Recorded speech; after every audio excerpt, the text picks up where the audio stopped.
Hi everyone, welcome to Tailor Cuts. இன்னைக்கு நம்ம பார்க்க போற டிசைன் ரொம்ப சிம்பிளான ஆரி டிசைன் தான். இது வந்து நார்மலா நம்ம ஒரு சிம்பிள் டிசைன் வேணும்னு கேக்குறவங்களுக்கு இந்த ஆரி டிசைன் போட்டு கொடுக்கலாம். அதே சமயத்துல குட்டீஸ்க்கு வந்து பட்டு பாவாடை சட்டையிலயும் இந்த டிசைன் நெக்ல போட்டு கொடுத்தீங்கன்னா ரொம்பவே கியூட்டா அழகா இருக்கும். ஓகே, இப்போ எப்படி போடுறதுன்னு பார்க்கலாம். ஃபர்ஸ்ட் லைன் வந்து கோல்டன் ஜரி யூஸ் பண்ணி ஒரு லைன் செயின் ஸ்டிச் வந்து போட்டிருக்கேன். இப்போ இன்னொரு லைன் செயின் ஸ்டிச் வந்து போட்டுட்ருக்கேன். மோஸ்ட்டாக எல்லாருக்கும் செயின் ஸ்டிச் எப்படி போடுறதுன்னு தெரியும். ஜரி யூஸ் பண்ணி 2 லைன் செயின் ஸ்டிச் போட்டாச்சு. இதுக்கு அடுத்த லைன் வந்து நான் ரெட் கலர் ஜர்தோசி யூஸ் பண்ணி ஒரு லைன் போட்டிருக்கேன்.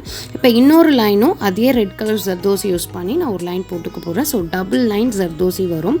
நீங்கள் ஜர்தோசி வந்து நார்மலாக ஒரு செயின் ஸ்டிச் எப்படி போடுவீங்க அதே மாதிரி தான் ஸ்டிச் பண்ணணும். நீங்கள் வந்து குட்டி குட்டியாக கட் பண்ணிக்கோங்க. கட் பண்ணிவிட்டு நீங்கள் இந்த மாதிரி ஸ்டிச் பண்ண ஸ்டார்ட் பண்ணலாம். நார்மல் நீடில் விட கொஞ்சம் மெலிசாக ஒரு நீடில் இருக்கும். அந்த நீடில் யூஸ் பண்ணி ஸ்டிச் பண்ணுங்கள். எடுத்த உடனே நீங்கள் வந்து அந்த ஜர்தோசி இல்லை சுகர் பீட்ஸுக்கான ஒரு ரொம்ப மெலிசாக வந்து ஒரு நீடில் இருக்கும், அது போகாதீங்க. ஃபஸ்ட் இதில் ப்ராக்டிஸ் பண்ணிட்டு அதுக்கப்புறம் அது யூஸ் பண்ணுங்கள். அப்போ தான் உங்களுக்கு ஈஸியாக இருக்கும். நார்மல் த்ரெட் யூஸ் பண்ணியே ஜர்தோசி வந்து நீங்கள் ஸ்டிச் பண்ணலாம். ஸோ ரெட் கலர் நீங்கள் எடுக்கும் போது ரெட் கலர் த்ரெட் எடுத்து பண்ணிங்கன்னா வெளியில் தெரியாது, தெரிஞ்சாலும் அந்தளவுக்கு அசிங்கமாக இருக்காது. நான் வந்து ஜர்தோசி யூஸ் பண்ணியிருக்கேன். நீங்கள் அதுக்கு பதில் ரெட் கலர் பீட்ஸ் கூட யூஸ் பண்ணலாம். 2 லைன் ஜர்தோசி முடிச்சாச்சு. இப்போ அதுக்கடுத்து சுகர் பீட்ஸ் வந்து ஒரு லைன் ஸ்டிச் பண்ணிகிட்ருக்கேன். கோல்டன் கலர் சுகர் பீட்ஸ் தான் வந்து நான் ஸ்டிச் பண்ணுறேன்.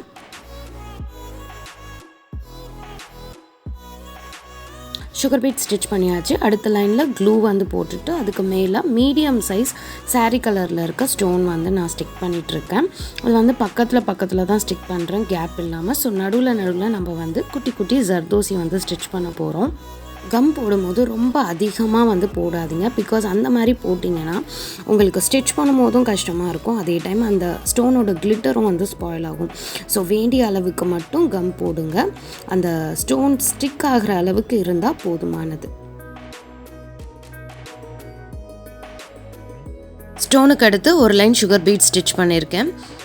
மீடியம் சைஸ் ஸ்டோன்ஸ் ஒட்டியிருந்தோம் இல்லையா, அந்த 2 ஸ்டோன்ஸுக்கு நடுவில் ஒரு பீட்ஸுன்ற மாதிரி ஒரு பெரிய பீடும் ஒரு ஸ்மால் சுகர் பீட்ஸும் வச்சு நான் ஸ்டிச் பண்ணிகிட்ருக்கேன். ஒரு பீட் கம்ப்ளீட் ஆகும் போதும் நாட் போட்டு தான் முடிக்கணும். நீங்கள் பிகினர்ஸாக இருந்தீங்கன்னா நாட் கொஞ்சம் வெளியில் தெரிகிற மாதிரியே போடுங்க. பிகாஸ் நீங்கள் வந்து கரெக்டாக போட்டிருக்கீங்கன்னு போட்டிருப்பீங்க, லைட்டாக இழுத்தா கூட அது வந்து வெளியில் வந்துடும். அப்போ மொத்த ஒர்க்கும் ஸ்பாயில் ஆகிடும். ஸோ கொஞ்சம் பெருசாக போட்டுகிட்டே அதுக்கப்புறம் கீழே இருந்து நீங்கள் நீடில் விட்டு அந்த நூலை எடுத்தீங்கன்னா அது வந்து அந்த அளவுக்கு அசிங்கமாக தெரியாது. ஸோ ஃபர்ஸ்ட் இப்படி ட்ரை பண்ணுங்கள். நல்லா ப்ராக்டிஸ் ஆன பிறகு நீங்கள் மைன்யூட்டாக வந்து நாட் போட ப்ராக்டிஸ் பண்ணலாம். அவ்வளோதான், பீட் ஸ்டிச் பண்ணியாச்சு. இப்போ கீழே வந்து ஒரு பெரிய திலகம் ஷேப்பில் இருக்க ஸ்டோன் வந்து நான் ப்ளேஸ் பண்ணிக்கிறேன். இதை வச்சுட்டு சென்டர் பார்த்து நம்ம க்ளூ போட்டு வந்து ஒட்டிக்கலாம். ஸ்டோன் வந்து நல்லா ஸ்டிக் ஆகிடுச்சு. இப்போ அந்த ஸ்டோனை சுற்றி ஒரு லைன் வந்து சுகர் பீட்ஸ் வந்து ஸ்டிச் பண்ணிகிட்ருக்கேன்.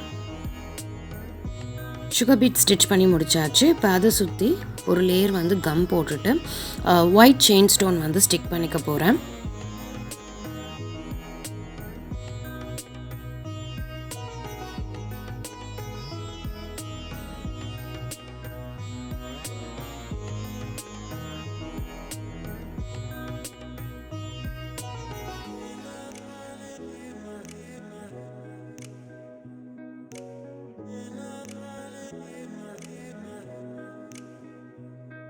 செயின் ஸ்டோன் ஸ்டிக் பண்ணின பிறகு அதை சுற்றி ஒரு லைன் நம்ம நெக்கில் எப்படி வந்து மீடியம் சைஸ் ஸ்டோன் யூஸ் பண்ணோமோ அதே மாதிரி மீடியம் சைஸ் ஸ்டோன் யூஸ் பண்ணி ஒரு லைன் ஸ்டிக் பண்ணியிருக்கேன்.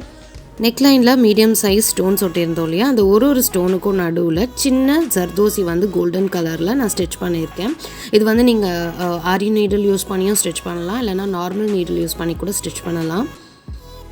இப்போ அகைன் கீழே ஒட்டியிருந்தோம் இல்லையா, அந்த ஸ்டோனை சுற்றி ஒரு லைன் வந்து சுகர் பீட் ஸ்டிச் பண்ணிக்கிறேன். ஒரு லைன் சுகர் பீட் ஸ்டிச் பண்ணியாச்சு. இப்போ அந்த ஸ்டோன்ஸுக்கு நடுவில் நான் ஜர்தோசி வந்து ஸ்டிச் பண்ண போகிறேன். நான் நார்மல் நீடில் யூஸ் பண்ணி தான் ஸ்டிச் பண்ண போகிறேன். நீங்கள் வந்து இதை ஆரி நீடில் கூட யூஸ் பண்ணி ஸ்டிச் பண்ணலாம். நான் வந்து கோல்டன் கலர் த்ரெட் தான் யூஸ் பண்ணுறேன். ஸோ இந்த மாதிரி கோல்டன் கலர் ஜர்தோசிலாம் யூஸ் பண்ணும்போது நீங்கள் கோல்டன் த்ரெட் யூஸ் பண்ணிங்கன்னா ரொம்ப பெஸ்ட்டாக இருக்கும்.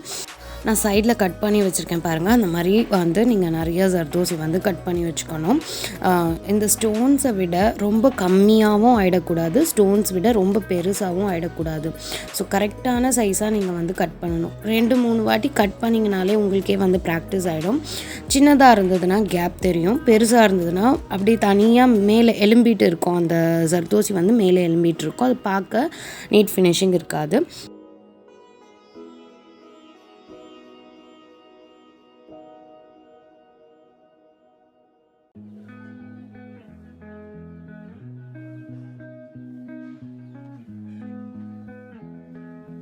ஜர்தோசி ஸ்டிச் பண்ணியாச்சு. இப்போ நம்ம நெக் லைனில் எப்படி வந்து ஒரு பெரிய பீட்ஸ் அண்ட் ஒரு சுகர் பீட்ஸ் ஸ்டிச் பண்ணமோ அந்த மாதிரி நான் மிடில்லேருந்து ஸ்டார்ட் பண்ணுறேன்.